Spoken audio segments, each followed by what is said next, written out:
is Catherine O'Connell and welcome to Lawyer on Air. If you are looking for inspirational stories about women in law, then this is the podcast for you. Join me and my lawyer ladies as we enjoy a glass of wine after a hard day at work and talk about the world of women in law. I hope you will enjoy getting to know these amazing women who I am so proud to share a profession with. I'm glad you're here and I hope you enjoy the show.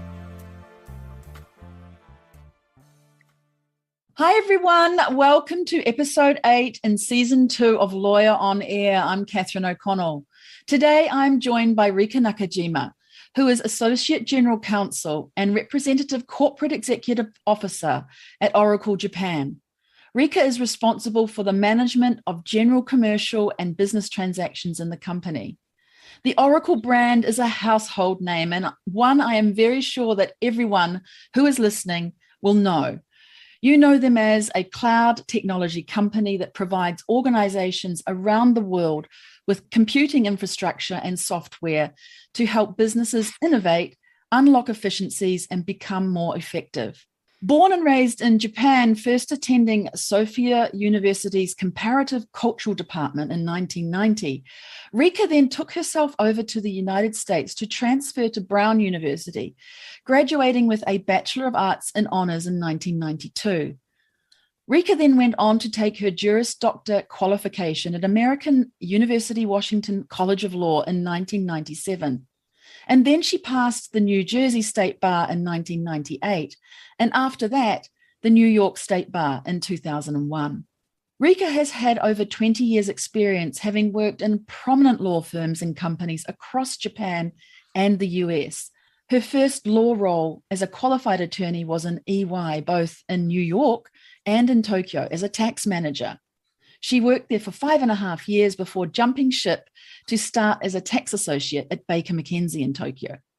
From Baker's, she then moved to Macquarie Group and became their legal and compliance manager in 2008 and was there for 3 years. And then with a desire to move into a law firm role, Rika joined Sherman and Sterling LLP as an associate in March 2012, where she stayed for around 2.5 years. And I think it was about this time I met Rika. So we've known each other for quite a while now.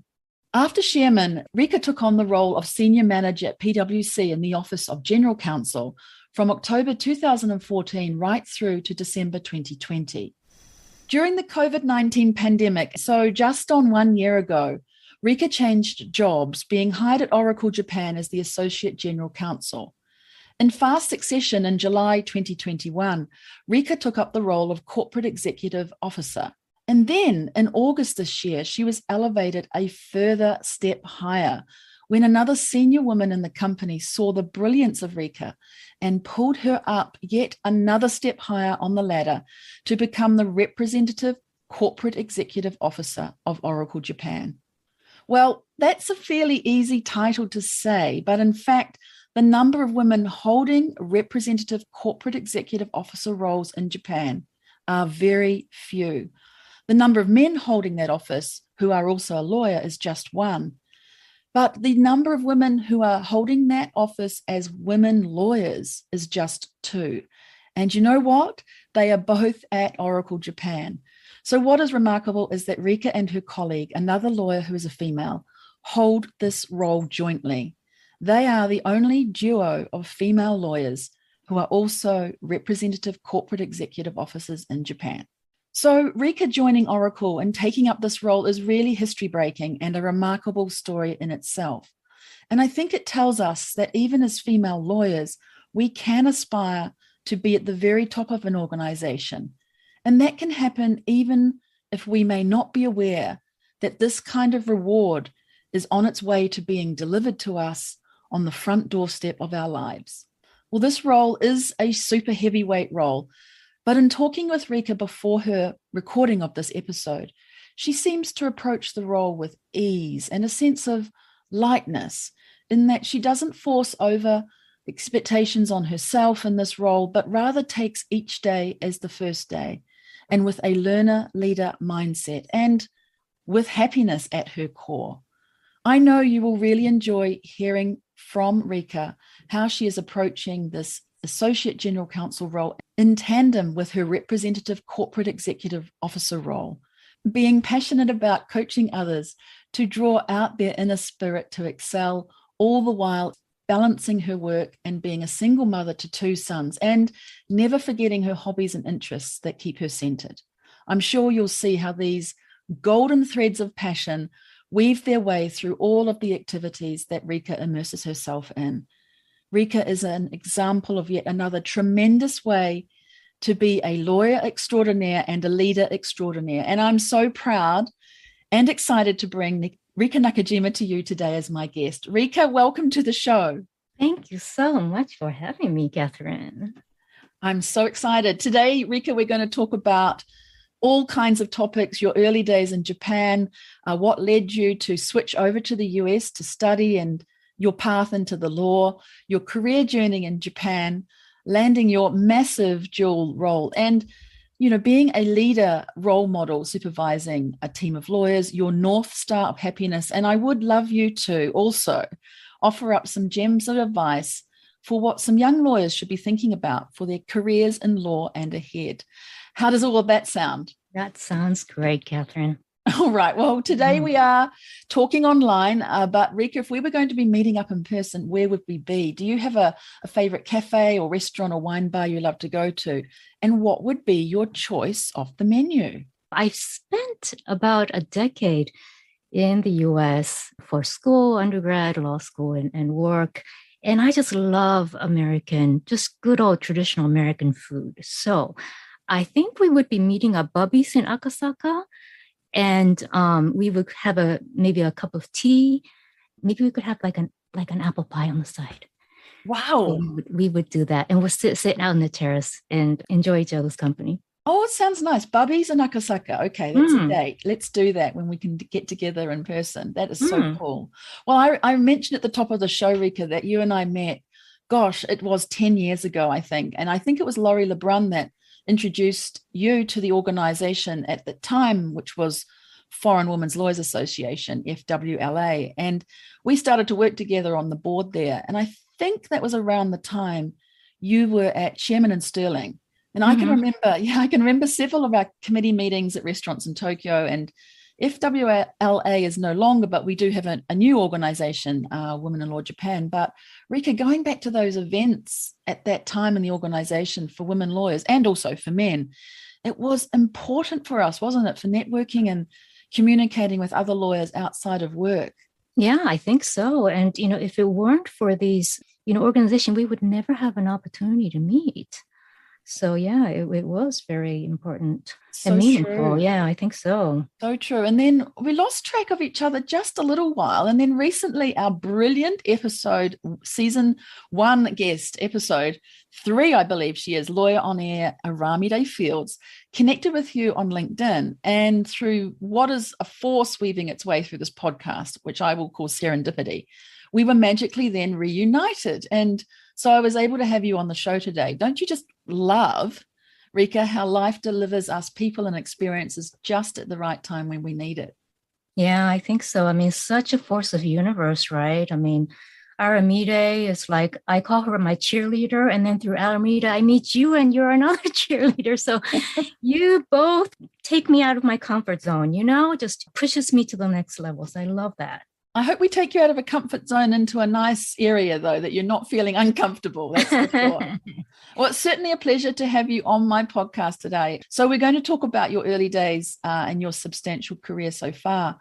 And you've had pretty much a few pivotal points where you swapped over to the US to continue your study, that role at PwC, and I think this new journey at Oracle. And so I want to go there. But first, the question I always ask my guests, which is, what you wanted to be when you were a child, when you were young and you were thinking about the future. When I was a junior high student, so this is in 7th grade, 8th grade, I taught Japanese elementary school students English, and I enjoyed it so much. So it was like a kid teaching a kid kind of a thing. And I loved teaching and I loved little children, so I sort of wanted to be a teacher. Wow. Hang on. How old are you when you're a junior high school Yeah. student? Yeah. So I was literally like a 13-year-old, 13 in the yeah, elementary. teaching a fourth grader, so like a 10-year-old. But Oh, I was still the sensei, and I was making money and how cool. it Oh, was you made just money. yeah, I made money as a junior Wow. high student. You're So an early on entrepreneur, I have to say. Teaching, that's fantastic. And then you had your yeah. formative schooling in Japan and you really Mhm. loved English, right? Yeah, English I language. loved English and, going to Brown University as a sophomore was the first time living in the US. And I learned English, through school. So I was in elementary school, Japanese public school for the first almost 4 years of my life, transferred over to Seisen International in fourth grade and graduated from American school in Japan. I just always loved learning English and also learning Japanese too. I love just learning languages.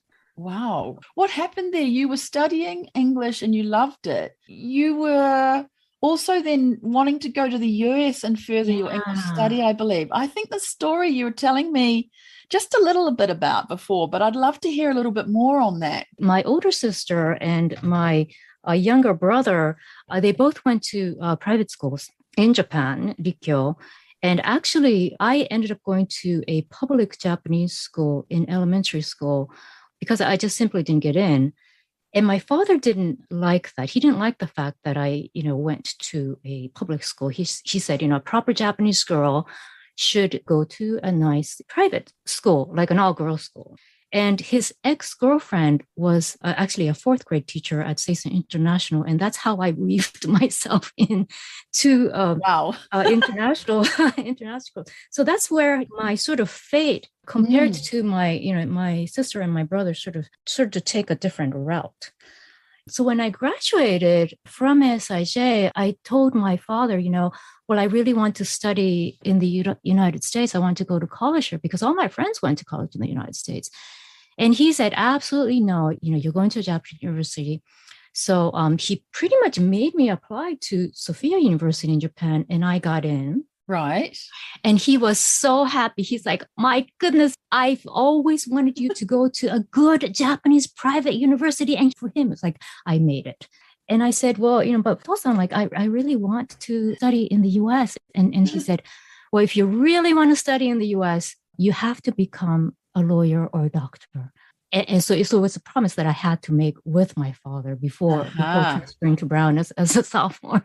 That was the reason why I became a lawyer, basically. It's like Wow. to fill my promise to my Wow. father. Yeah, to your dad. Yeah. So you had to Hmm. become either a lawyer or a doctor. And so was doctor out of the question and law was more. Yeah, yeah. And I like communication and languages, and it was just sort of fit me a little bit more. That's right. Oh, Yeah. that's so interesting. And so Hmm. was the US everything you wanted it to be? You had dreamt about it. What were those sort of first memories you had when you arrived in the States? So I spent about a year and a half in Sofia. And most of the time, I just remember myself playing golf because I joined the golf team there and just bonding, with the women there and, having really good memories of the friendship that I Mm, formed at Sofia.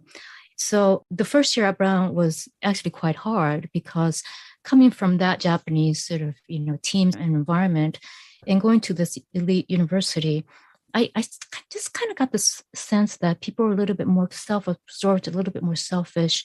And also, I had lost my mother from breast cancer a year before. So really, it was just a really hard year.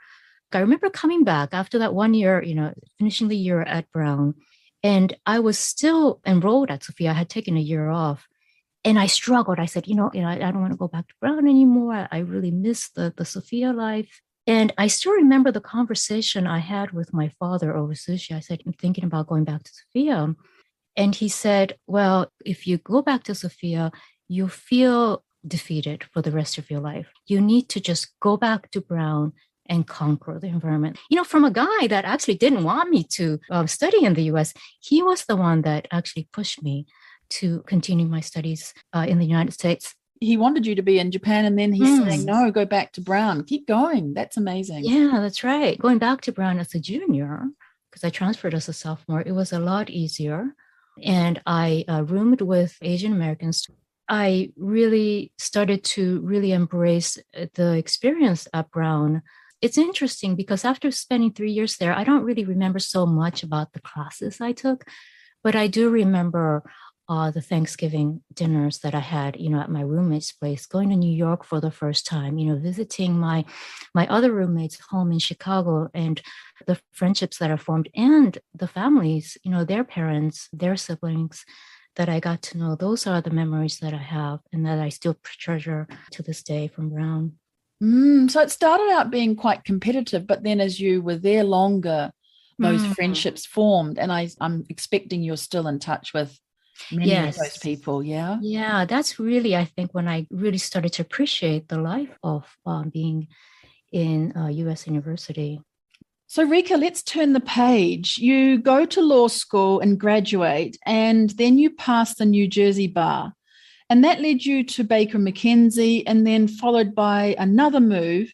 You jump back into a law firm, which I think was Sherman and Sterling. So tell me about the experiences you had during your time working there, some of which I know were quite tough. Sherman and Sterling was my first sort of a big law, commercial law experience. And the thing about working for a big law firm, and what's challenging, I think, for mothers, is that it just simply takes up a lot of your time.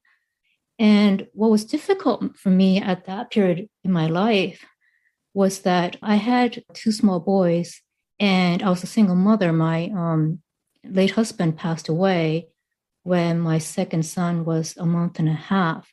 So just not being able to be with my boys physically was hard.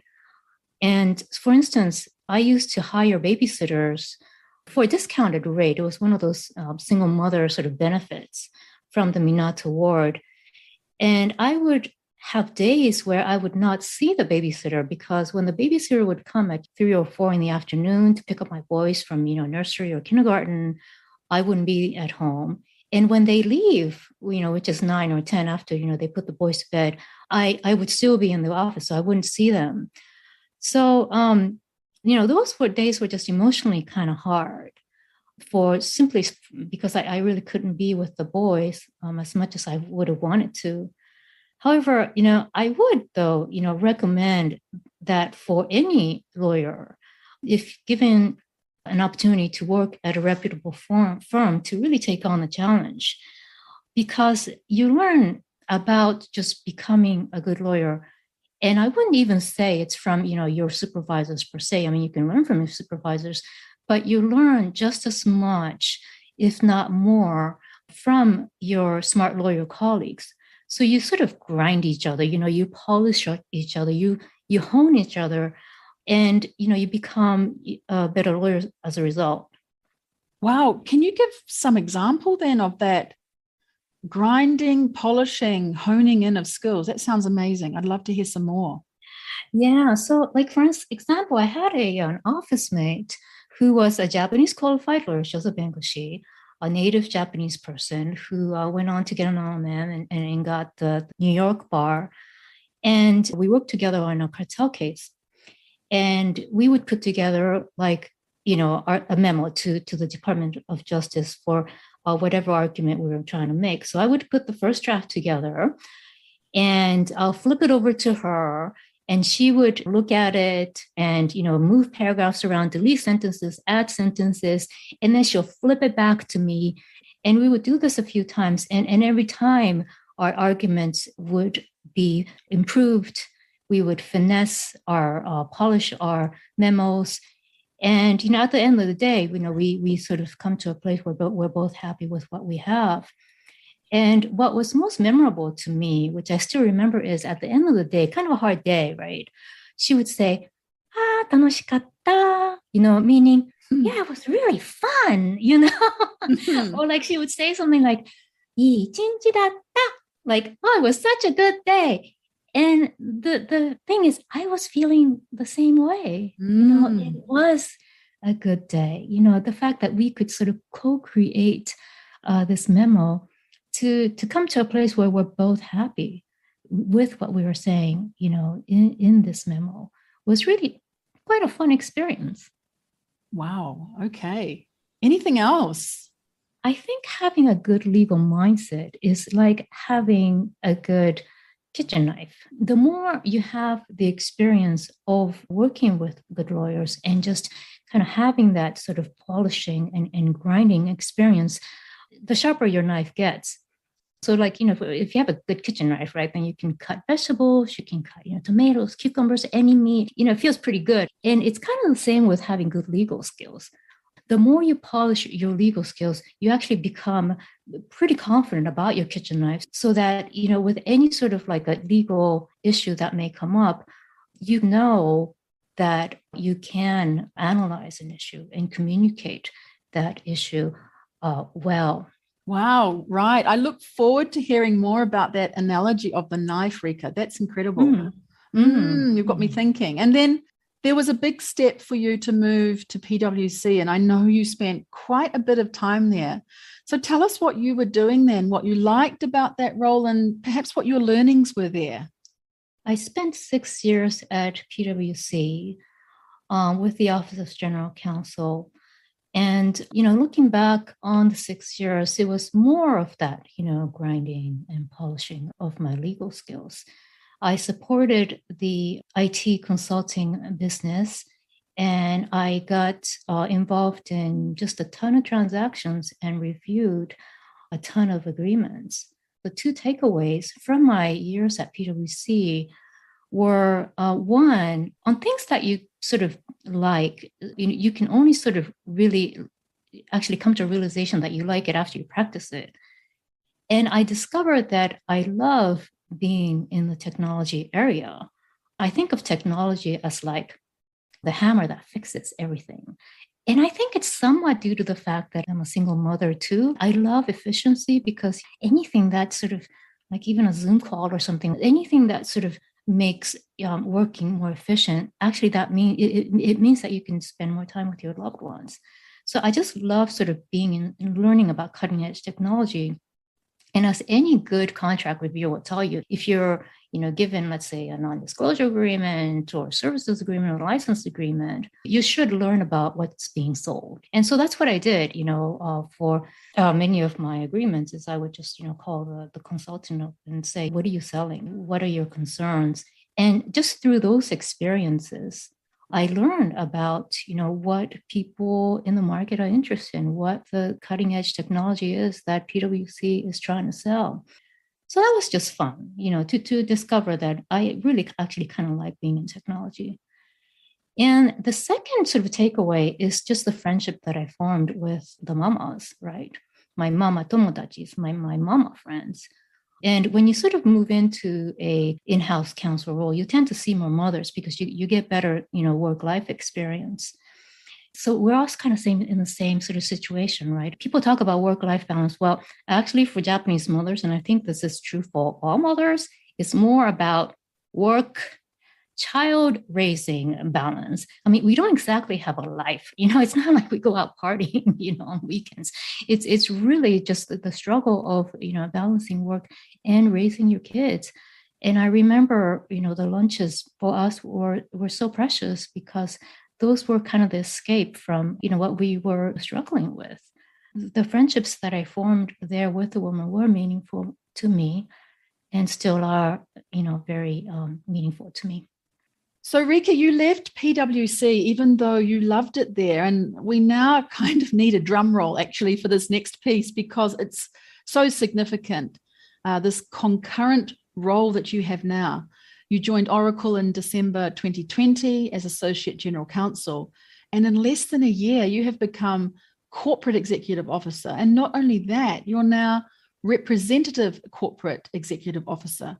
So this truly is phenomenal and so fast-tracked at a pace that's just really, really fast. And you've really been elevated to these roles so massively and quickly. And I really think this is an amazing story for you to tell. And I know you mentioned before we were recording today that there were women in the organization, in the head office in the States, who you say pulled you up into these roles. Tell me more. So this last year has been a real adventure for me. So let me go into reflective mode and go back to my final days at PwC and explain to what's sort of transpired over the last year and my observations of them. So during my final days at PwC, I was feeling like I was kind of hit a plateau, like I was on cruise control mode. I sort of looked around, and I was a senior manager, but I was a senior manager for 6 years. And I realized I sort of actually, in fact, counted the women around me who were kind of like me, senior managers who were, there for years and years and years and weren't getting to the next level. So I was sort of feeling like there was a bit of a glass ceiling there. And then I sort of thought to myself, well, do I want to stay in this environment and just kind of, keep doing the same thing? Because I think I was sort of taking on a broader view of our lives are kind of short, especially our working lives are kind of short. 10 years is just going to go by in a blitz. And I was 50 at the time, and retirement age at PwC is 60. So I thought, do I kind of want to be doing the same thing, for another 10 years? And there was something in me that I really wanted to make a stronger contribution to society, but I didn't really know what it was. So this is, what I mean by I was kind of going through a mid-career crisis. I was so confused. I decided to talk to my coach and mentor partner, everything. So I ended up setting up an hour appointment with him, and just told him everything. And after that conversation, I was like at peace with myself. And I thought, okay, now there is one person in this organization that knows everything I went through, and I can move on. I really felt like my season at PwC had ended. And it was really around that time that I got an invitation, just came in on LinkedIn about this, general counsel role. So I went through this, interview process. And first I met, my current boss, Michael, who's JPAC general counsel, and very nice man. And he said, well, you have to meet, my boss, global general counsel. Her name is, Dorian Daly, and she is just as senior as you can get, right? And I met her, and I just had this like so uplift moment. It was like such an uplifting hour. And I thought, man, like if I could work with her, she is like the role model that I've always, aspired to be. And like, how lucky would I be if I could just kind of work, in her group?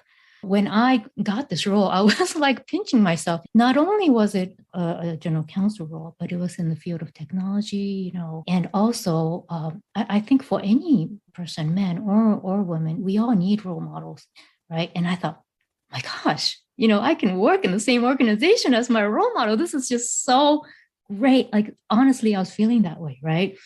Quite honestly, I felt really fulfilled, career-wise. All my adult life, it seemed like I was kind of gunning for the next big goal. But because I was feeling like so fulfilled, I was more focused. My energy just naturally went to helping other people, helping, other people have fulfilling lives, happier lives. So in other words, I was more focused on using my voice, whatever influence that I may have, in making Oracle a better place, is what I was thinking. And then, so I was happy, fulfilled. And then my appointment as you said, the corporate executive officer in July came up. And then the representative corporate executive officer came up. And so there was like you said, there were women that helped me to pull me up to these ranks. And for the representative corporate executive officer role, Kimberly, who is also a board member for Oracle Japan, an American female lawyer, she really made a case for me and spoke with the board members before the August board meeting to ensure that I get elected. And also, there's Dorian, right, who entrusted me, a senior manager at PwC formerly, with this general counsel position. It really is, for me, in my experience, the females. And for me, it was the female lawyers that entrusted me, that pulled me up to the position that I am today. So I kind of hope that I do the same. It's kind of like paying forward kind of a thing. Like I hope that I do the same for others. How does being a lawyer strengthen you and help you in this role? And I'd also love you to share with us about the significance of being a mother that is also a force for you behind this role.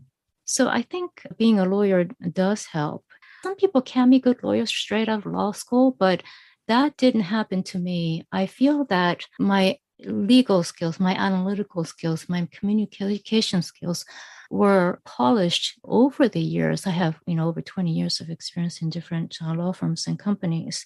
So that's what I call a kitchen knife, right? Is that, once you gain the skill set to be the good lawyer, which is the analytical and communication skills, you can just use that. And that becomes just such a useful tool anywhere that you go. And this is also true in a boardroom.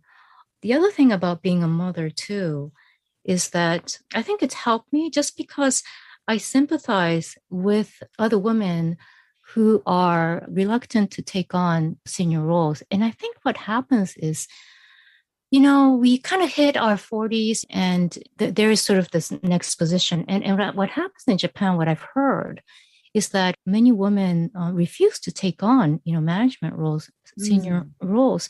Right. And the reason is because they feel like this new position might ruin them, or they feel like if it doesn't work out, they're in their 40s or they're in their 50s, it's hard for them to find, another job.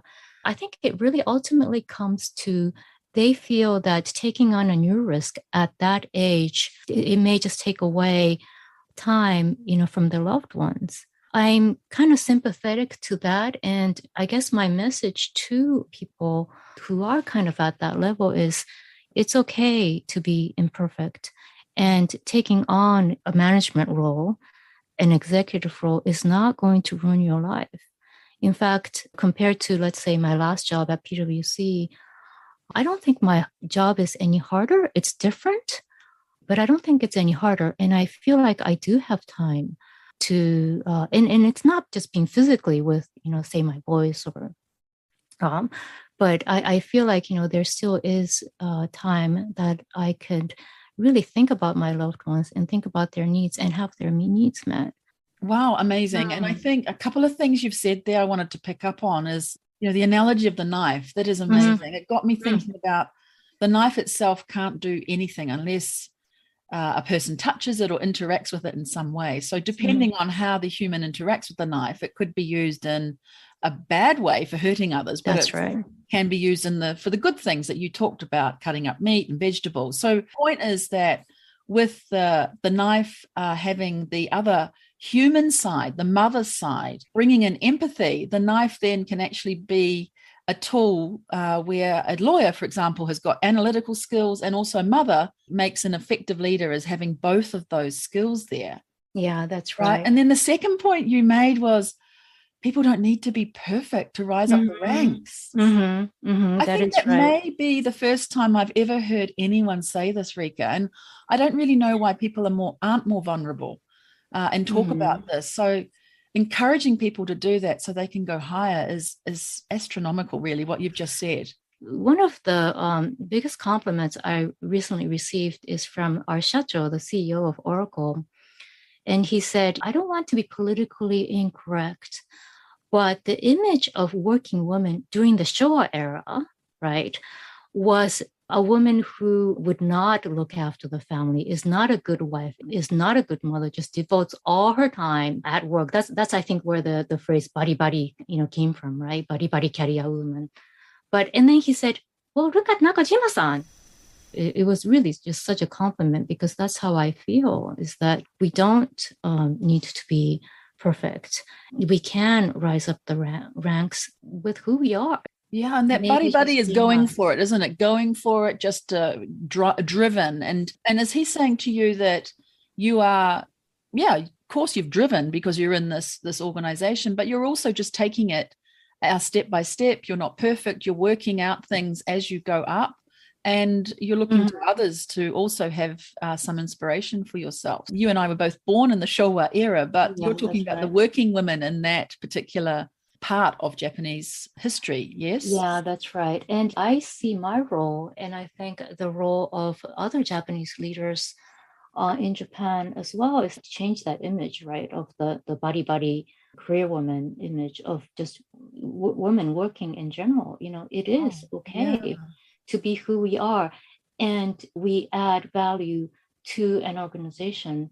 My mentor and role model, Kathy Matsui, when I was struggling, when I first joined Oracle, because I was just speaking mostly with Japanese men and not feeling like I had a place at Oracle, or I wasn't sure whether I was adding value at Oracle. She said, you were hired because you are different, and use that, to your advantage. And now I get, what she means, because we need people, especially at the top level. So now I sort of finally get what, people are they're always sort of constantly thinking about diversity and inclusion. I sort of came to this place like my perspective, the experiences that I bring in is enough, and that I add a different perspective to Oracle that Oracle needs. I sort of noticed that in a boardroom, because when you're in a boardroom, and let's say there's 9 people in a boardroom, and I just actually talked about this in one of the panels, if that boardroom is filled with Japanese men with 3 decades of sales experience, that's really bad for Oracle, because what happens is when you bring in similar people, they all sort of think alike. And there's always sort of like this blind spot that people just don't notice. But then I said, you know what? But actually, it's the same the other way around, right? If the boardroom was filled with someone like me, Japanese female lawyer, and they're all sort of like me, that's also bad. So what you want in a boardroom is people that come from all different perspectives and just clashing, and our ideas might clash, but that's okay. Because then we can sort of make sure that there's no blind spots. You're never going to have no blind spots, but we can minimize the blind spots and make the best decision for the company. So when you were elected in August, how did you feel? And were there any lessons that you learned after taking on this daihyo, this representative corporate executive officer position? As I mentioned earlier, after taking on this general counsel role, I was already like quite fulfilled. And then this, kind of fell in my lap a little bit, right? Especially this daihyo representative position. Of course, I was happy.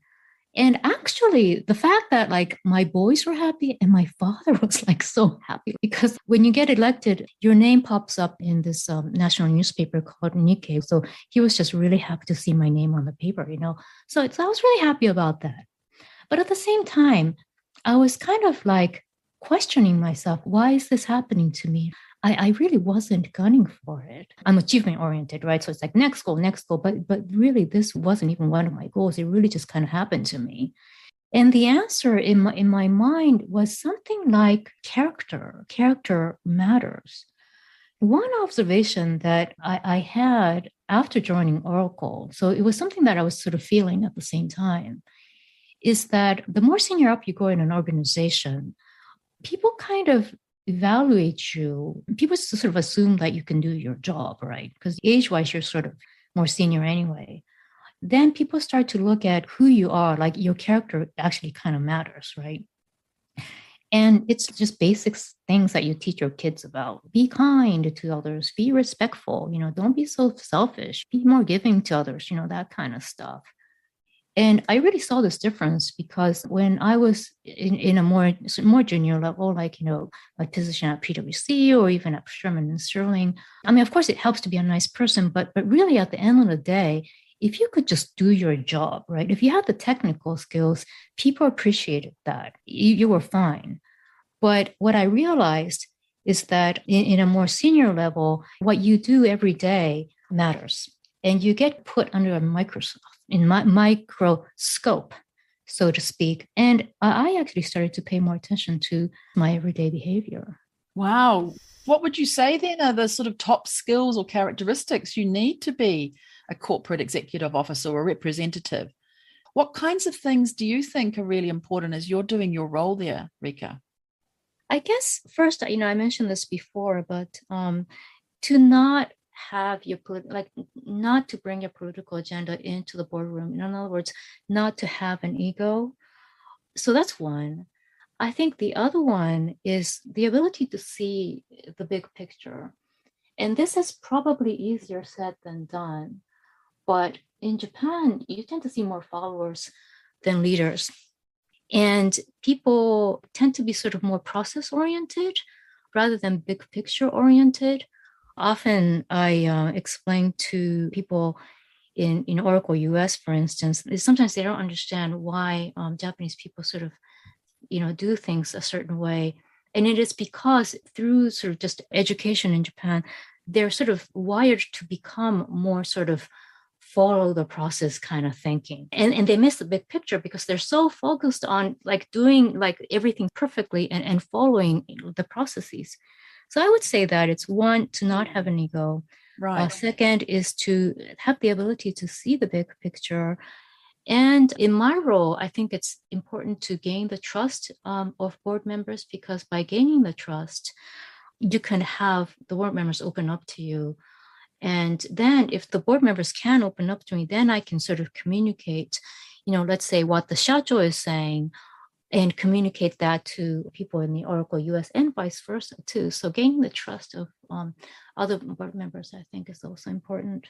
That's great. Thank you for those. That's amazing tips. So Rika, I know you are supervising a lawyer team, which is what you are doing as part of your work at Oracle. So tell us about how many team members you are looking after and how you work with them to help them become a team that's all working together really, really nicely and collegiately. Tell us about how you do that, how you manage your team. So my team is a team of 7, and there is an admin person and a paralegal and 4 Japanese qualified bengoshis. And so I was kind of concerned going into my role about supervising a group of, Japanese qualified attorneys. And so I thought to myself, okay, how do I make this project work? And the project is, my project of leading the legal and compliance department at Oracle. And one sort of message that resonated in me before going in was what a PMO said. PMO is sort of like a expert, project manager in one of the projects that I managed at PwC. He said something like 90% of the success in a project depends on how well the stakeholders communicate. So I thought, okay, if I make sure that my team members are communicating well, then that must mean 90% of the time, I will succeed. So I actually took that to heart. And what I did is I set up, one-on-one meetings with my team members each and every week. And that, I think, was probably most effective in relation to gaining the trust of my team members and really sort of getting to know them. And so in a sense, like, because I started during COVID days, so I actually haven't spent that much time in the office, but I don't feel like I was disadvantaged in any way, because if I had to say, let's say, okay, so I don't have water cooler moments here in the office because I'm not in the office, but I meet with you, every week. That is really where I've gained the trust of my team members. And I've noticed that, and I think this might be true more for Japan, but people don't really tell you. I mean, they're not going to just slack you and tell you what they're concerned about. It really only comes after spending time with them. It could be like simple things like, are you vaccinated, or, talking about their families. You could just talk about everyday non-work stuff. It really actually doesn't matter in your one-on-one conversations that you have with them each week. And, after a while, it's not so much their background, or it's not so much this big qualification that they have. They want to know that you have their back.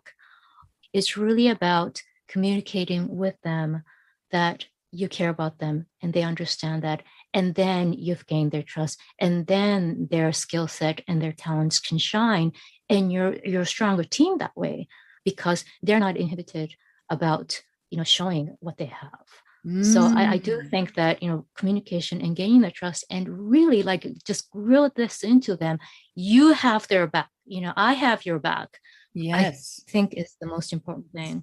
Fantastic. Wow, that's wonderful, Rika. Thank you so much. I'm sure the team are going to be listening to you today, and also really love working with you. And I really don't think it mattered that you were a New York lawyer and these were Bengoshi, because it also gives a different perspective. You are different, and you're bringing that difference through from being a New York trained and Yeah. qualified lawyer, right? So it's good for them, and Yeah. you'll learn from them as well as a bengoshi. It is. It is. See, that's why I don't really like to consider myself. I mean, certainly in an org chart, I'm in sort of, higher than them. I sort of like to sort of see myself more on a sort of a One of the flat level team. where part of the team, because we all bring in different skill sets. And I just Mm. happen to bring in a skill set that's different from you. And I think sort of goes back to my sort of imperfection thing. It's okay to be imperfect. I mean, if you're given, let's say, like 10 things to do and you feel like you only did, maybe 2 or 3 things, well, that's okay, because we work as a team. Let's have your skill set. Let's have your talent shine, because at the end of the day, it's the team's contribution that matters. Fabulous. Well done, Rika. I'm going to switch gears now and talk about your daily routine. What about your beginning and end of the day and some of your hobbies and interests? I know you've got music and song in there. I just love musicals. In fact, I just went to New York for 5 days by myself to watch a musical. It was actually a Tina Turner musical. Oh. And I actually went because this woman called Asian One, who was actually starring in the musical, I discovered that her last day was October 31st, and I really, really wanted to watch her perform. So I was actually there for 5 days, and it was the most uplifting trip that I ever had. Even in a musical, like how she just gives everything to you. And as an audience, you just feel like you want to give everything back to her. There's a sense of professionalism that you feel from her that really inspires you. It's almost like listening to like great classical music. You don't know what the message is. And you like singing yourself as well, right? Yeah, I do. Yeah. I heard from someone that you also do yoga and a few other little things there. Well, I love yoga, and I think it's one of those sort of daily habits. I mean, it gives me time to stretch, and it gives me, sort of time to meditate. Well, thank you so much, Rika. We're now heading into the final Super 6, which is the quick fire round of 6 questions I love to ask every guest as we wind up the interview. If I was to give you 1,000,000 yen in cash, where in Japan would you spend it? Like your favorite store or a place you'd like to go, or it could be a charity or social cause. I love this inn called Hoshinoya in Japan, and they have a few. They have one in Karuizawa, they have one in Kyoto, and they have one in Yamanashi. And what I would love to do is to spend what I call my 3 T's. My 2 boys, they all start with a T. So spend like one place, Karuizawa Hoshinoya with my older son, maybe Hoshinoya Kyoto with my younger son, and Hoshinoya, Yamanashi with my boyfriend. So that's what I would love to do, is to just spend time at the Hoshinoya and just spend 1,000,000 yen there. Yeah. Sounds good. Have you got a book that you have been reading or a podcast that you're listening to that you would like to recommend? Yeah. So I just finished listening to an Audible of a book called Happiness Becomes You. It's by Tina Turner. And it was just a really interesting reflection of her and her Buddhist beliefs. So I would recommend that. Sounds great. Happiness Becomes You. Lovely. And she's an amazing person, Tina Turner. Goodness. Yeah. Yeah. And I was going to ask you, is there a famous person or celebrity you would love to meet or have met? Perhaps it is the Tina Turner. Or is there someone else? Well, it is the Tina Turner, and it is Adrian Warren who played Tina Turner at the Tina Turner musical. I would love to meet both of them. What's on your bedside cabinet beside you? I'm actually reading a book by the CEO of Nitori. Nitori is the furniture store here. Nitori. And it is hilarious. I love that. And he's just so open about his, vulnerabilities and his shortcomings. And it's funny. I like it because it's funny. But I also love the fact that he's just a leader who is just open about, his shortcomings. So I'll have to put that one down on my book list. Rika, one thing about you that others don't know. Oh, well, I would love to star in a musical one day. Oh, yes. Oh, my goodness. You could be the next Asian person playing Tina Turner. Yeah. Fantastic. I would love to be in a musical. Oh, I'd love I should have started on that earlier. Oh, it's never too late. Remember your own philosophy. Well, thank you so much, Rika, for sharing your story today, telling us about your amazing career and the fantastic board role you've got now, and sharing your gems of advice. It was so great to connect with you in this way. Thank you so much. And so how can people connect with you? Can they do that on LinkedIn? Sure. Yeah, I have a LinkedIn page. I think that's the best place to reach me. So anyone who's interested in connecting and learning more from you is welcome to reach out to you. Mm-hmm. Yeah, Great. Sure. Of course. Yeah, I would love to connect with women. Thank you so much. I'd love to finish up there. We've had a fantastic conversation about your career, your modeling for lawyers and for people, your communication skills, how you're showing up on the board. And you're just showing us that there's really not one single way to be a lawyer, and that you can actually reach up to the highest pinnacles of your career and do a dream job. And so for my listeners, please do like this episode and subscribe to Lawyer on Air, and do also drop us a review, as that really helps Lawyer on Air being seen and heard by many people. And you can also go over to my webpage and leave me a voicemail telling me what you thought about the episode. So please do go ahead, share the episode with someone you think will enjoy listening to it and be inspired to be a lawyer extraordinaire. Thank you so much, Rika. Thank you so much for having me, Catherine. And that's all for now. See you on the next episode. Cheers, kampai, and bye for now. Thank you so much for listening today to this episode of Lawyer on Air. I really hope that you were inspired by the story you heard, and that you discovered something new about women in the law. It's my passion to share my stories of amazing legal ladies, so please subscribe to the show so that you don't miss future episodes. And if you can think of even just one person to share this episode with, that would make my day. I would love to connect with you, so jump on over to LinkedIn, Facebook, Twitter or Insta, where you can find me.